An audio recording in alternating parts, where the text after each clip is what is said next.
Now that I actually have a bookshelf to house my art books, I may as well give a book tour. Although my shelves have been tempered over the years by multiple moves, my oldest books date back to high school. So here's my collection of art books and graphic novels. I hope they provide you with some spark of inspiration they provide me with. Let's start with the art books first, and then we'll move on to the graphic novels and comics. The first book I'll start with is an art book of Yoshitaka Amano's. This book is one of the oldest in my collection, as I've had it since my high school days.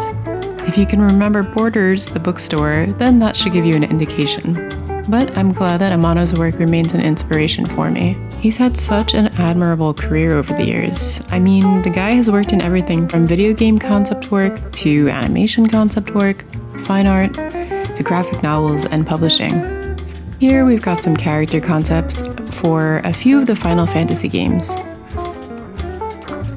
Some of my favorite pieces of his are for Vampire Hunter D, which is a fun movie to watch during spooky season. I even love the range of his work, from intricate compositions in paint, to those wrought in pencil with myriad expressive lines, to simple and graphic.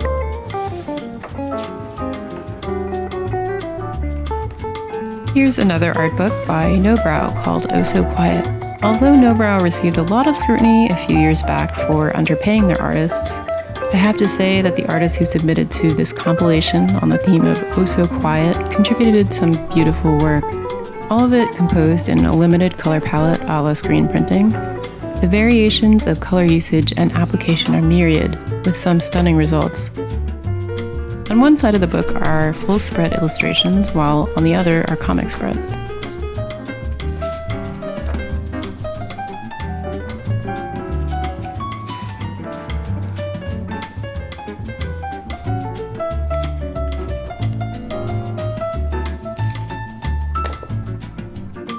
Although Hokusai is known for his Great Wave off Hanagawa painting, many of you may recognize this from Animal Crossing. I picked this small series up from the Strand bookstore. The 3 books form a sort of visual vocabulary compilation of Edo life in Japan. It's a treat to see how Hokusai cataloged and made sense of the world around him, both real and imagined. You can find lots of different architecture studies, figure studies, and even the more mundane.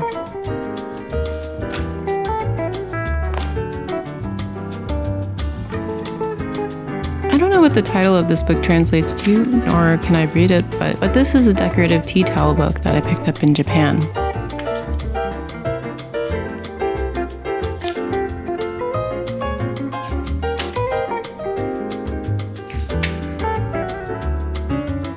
I love how graphic many of the designs are, with plenty of attention to negative versus positive space. Not to mention, there's an entire section devoted to cats.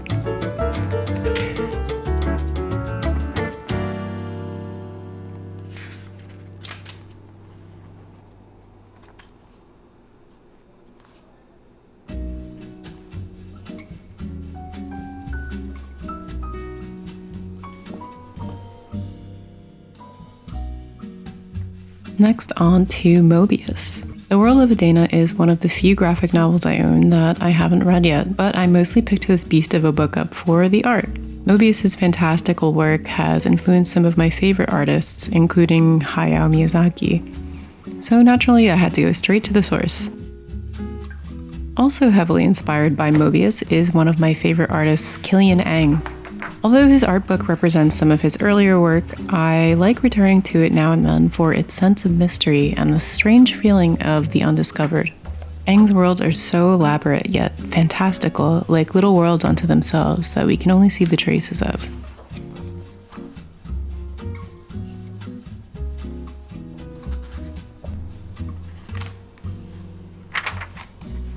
The art book is a classic fight and staple of art history classes, and I think I've had this copy since high school. It's a very basic walk through mostly Western art history. Excellent to page through for access to famous works from over the past few centuries.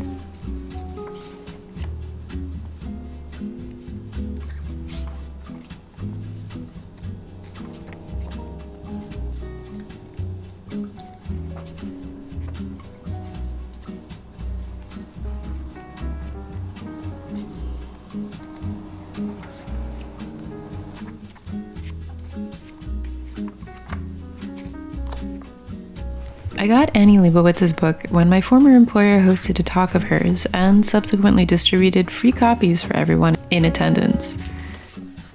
Leibowitz is known for her portraiture, especially those of celebrities. It's pretty wild to see the breadth of her work, to see just how prolific she's been over the years while getting so close to her subjects. It's just enough to see a snapshot facet of an entire persona, like witnessing a solar eclipse from about 92 million miles away.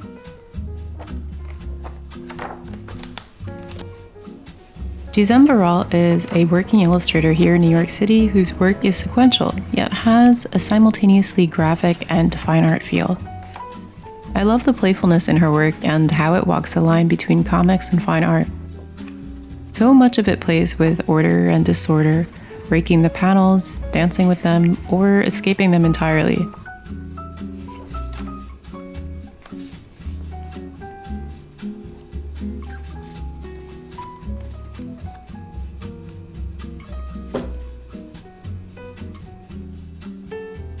Hayao Miyazaki remains one of my all-time favorite directors, so you can imagine my elation when I realized he'd written an entire graphic novel series.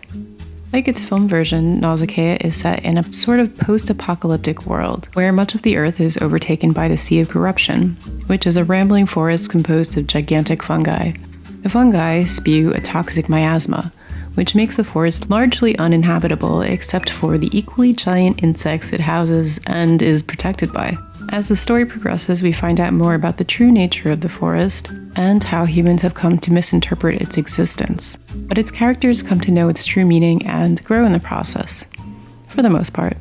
It's both a gruesome and beautiful story, and the graphic novel diverging in many, many ways from the film.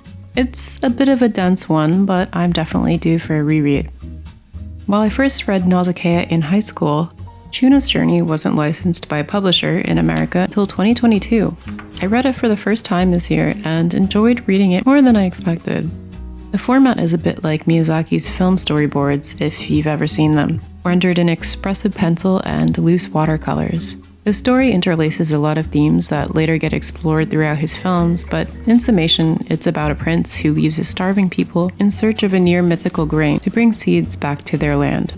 His journey becomes Odyssey-like in his travels, and at times taking unexpectedly dark turns. Miyazaki later wrote that this graphic novel was inspired by the Tibetan folktale The Prince Who Became a Dog. On a Sunbeam by Tillie Walden has to be one of my favorite graphic novels. Originally, I read this as a webcomic, and I think the webcomic is still active online, and years later reread as a book. Tillie Walden is so talented. Told in two separate storylines in a fantastical, imagination-gilded version of space is ultimately a young adult queer romance. Its soft world-building feels intuitive and sucked me right in as a reader. I liked that the rules of this fictional space weren't entirely spelt out, but rather offered a lot of intrigue, which felt just right for the journey of the characters. It was the type of book where I just wanted to root for each of the cast. Spinning is Tillie Walden's graphic memoir about growing up in Texas after moving from New Jersey and competing on an ice skating team. The emotional landscape of Walden's novels resonate even in nonfiction, as the reader gets to peer at her early life. We follow a young Tillie as she increasingly becomes disenchanted with the Texas skating culture. There's something very immersive about Tillie's panels, and I think she gets the balance between simplicity and more visually complex scenes just right.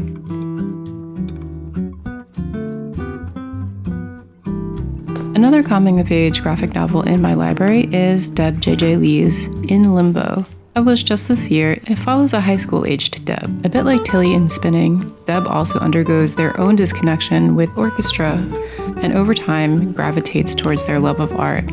As the title indicates, they are stuck in a sort of cultural limbo between Seoul, South Korea, and Summit, New Jersey, as they navigate mental health and relationships, both familial and friendships. Told with beautifully rendered textures and detail, I can't imagine how much time and care went into each panel.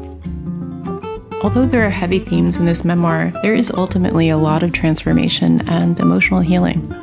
Since I'm on a bit of a graphic novel memoir bender, I might as well go on by talking about the graphic novel that made me cry, The Best We Could Do, by Thi Bui. Thi's memoir charts not only her life, but the lives of her parents dating back to their emigration from Vietnam. This is the first book that really helped me understand the far-reaching impacts of intergenerational trauma. It's told with empathy and the desire to understand one's loved ones, even when the relationship grows strained and has left its own scars. Also published by Nobrow is Skip by Molly Mendoza. Skip is a gorgeous graphic novel, which depicts a sweet, multi-dimensional friendship. With varying color schemes based on the emotional and physical environment of the characters, I can't imagine how much work it must have taken to complete this. The ink textures are truly gorgeous.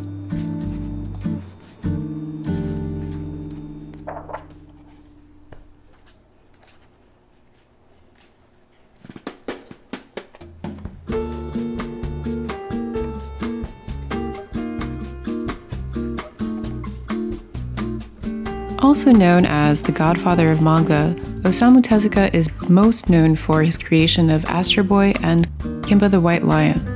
His cute cartoony style belies a whole lot of rich storytelling and complex themes. Fun fact, Osamu Tezuka was asked by Stanley Kubrick to be an art director for 2001: Space Odyssey, but Tezuka turned the offer down as he could not afford to leave his studio for a year to live in England. One of my favorite graphic novels of his being his retelling of the story of Gautama Buddha. Although I haven't finished the entire series, so far the sprawling tale is told with both humor and pain. The simplicity of the character designs contrasting beautifully with the detail of the cross-hatched backgrounds. I first came across Sophia Foster Domino's work back on Tumblr, but picked this book up at the SF Book Fest back when I lived on the West Coast. She even drew in this little box here when I bought the book. It's a sequential square format book with emotionally raw, sometimes nonsensical musings with a poetic lilt. There are even a few anecdotes from the artist's life set in the pages, but her unnamed characters convey both power and vulnerability in their limpid eyes and varying character designs.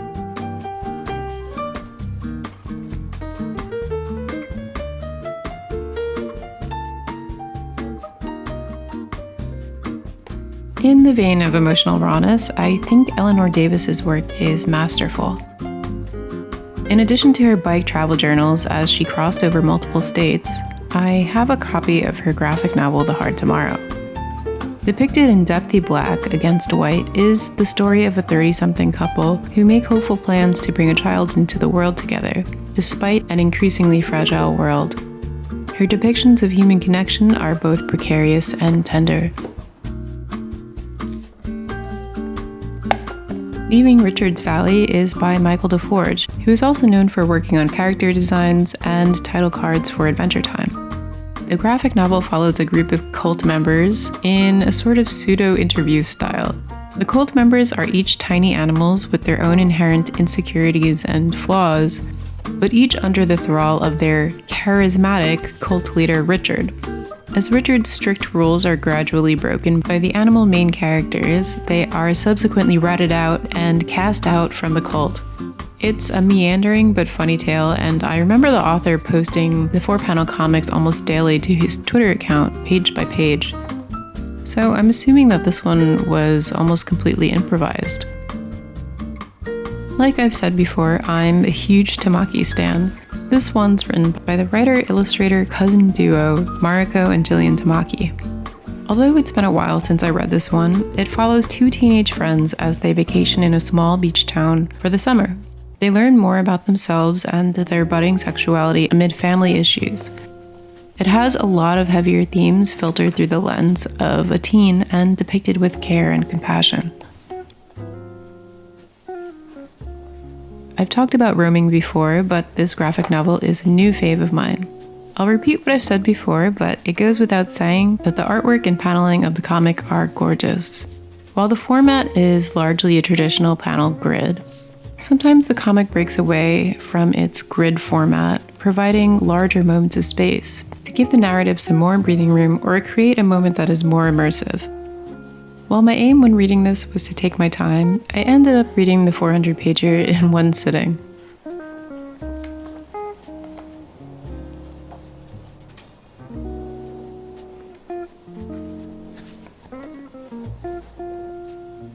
Laura Dean Keeps Breaking Up With Me is a queer young adult graphic novel, once again written by Mariko Tamaki and illustrated by Rosemary Valero O'Connell. What can I say? This one's a stunner. It's an addictive read that follows an addictive but ultimately toxic romantic relationship. The dialogue and writing shuttled along by beautifully rendered artwork, dipped in pink tones. It's one of those books that I wish had existed when I was a teen.